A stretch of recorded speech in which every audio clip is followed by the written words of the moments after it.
I'm reading two poems here, The Playhouse and The Philosophers.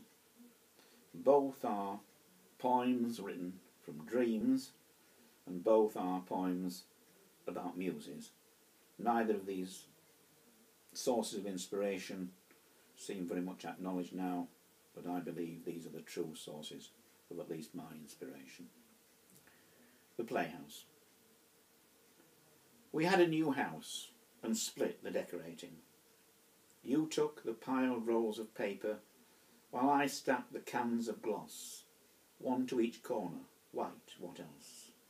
And when we began our slow labour, we did not even sigh, except in some relief in being there at last. There were no spaces for our children's visits, nor for the children they would never bring. All rooms sat square and small, but with every outside wall a window. There was light enough for a studio wherever you went, and for the tiny hall you chose a glazed blue bowl of your own making.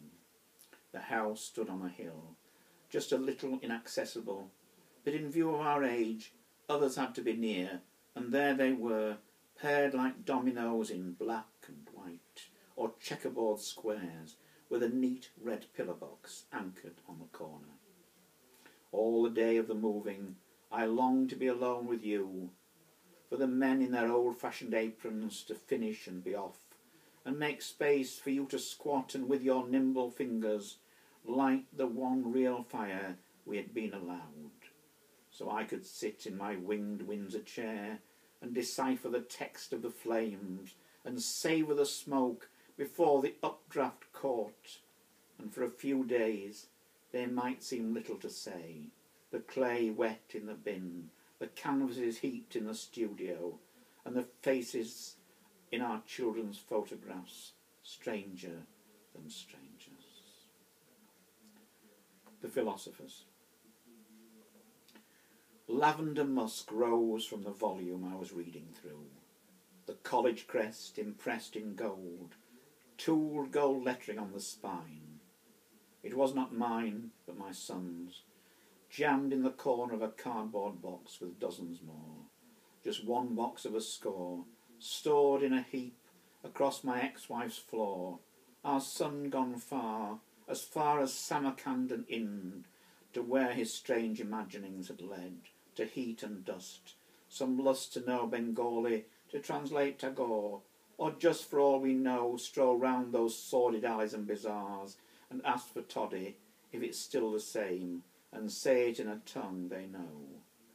The classics books lay everywhere around the flat, so many that my mind grew numb, heavy dusty dictionaries of Mandarin and Greek, crumbling Victorian commentaries where every men and de was weighed and weighed again, and then, through a scholar's gloss on Aristotle, that single sentence glowed.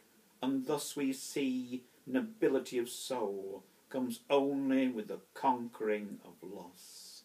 Meaning shimmered in that empty space. It seemed that rainy April Sunday in the musty book-lined rooms of Brenda's flat, mourning the death of Beethoven, her favourite cat, watching Mozart's ginger fur, his plaintive tone of loss, whether some miscreant albatross was laid across our deck, or bound around the ship, or tangled about whatever destiny we moved towards, across that frozen sea of dark extremity, fatigued as if our bark had hardly stirred for all those years of strife, for all the times we'd set the compass right, sorted through those heaped-up charts, and with fingers weary and bleary-eyed retraced our course, the books, 1,000 books that lined the walls, Plato's chariot racing across the empty sky, Sartre's waiters dancing like angels on the heads of pins,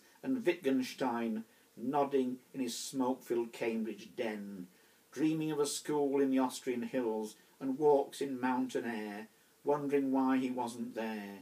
We wondered too at what, if anything, we knew, trying to sift some single fact that might elicit hope from loss, enough to get us through another year with other griefs to come, we knew.